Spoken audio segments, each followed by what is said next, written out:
Hello दोस्तों, welcome to my channel ATM Babu 311। ATM বাবুকে অনেক শুভাকাঙ্ক্ষী হলে প্রশ্ন করছেন যে এটিএম বাবু তুমি সলমান খান, শাহরুখ খান এদের সাথে দেখা করছো কিনা।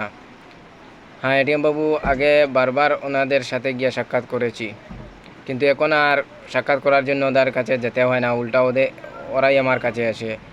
ও 15 দিন আগে প্রায় অক্ষয় কুমার আমার কাছে এসেছিলেন। এই দেখতেন, এই প্যান্টটা আমাকে গিফট করে গেছেন, ওনার পিক সহ এই পিক প্যান্টটা গিয়েছি। এখন সলমান খান, শাহরুখ খান প্রায় আমাদের সাথে আসেন, আমাদের মধ্যে ফাঁসি জাল দিয়ে একসাথে মাছ মারি, একসাথে ফুটবল খেলি, একসাথে বসে ভাত খাই, গপ করি, আড্ডা দেই। আর 2 নম্বর কথা হলো, আমার এই শার্টটি নিয়ে বারবার প্রশ্ন উঠেছে, এই শার্টটি আমি কত দিয়ে কিনেছি এবং কোথায় থেকে কিনেছি।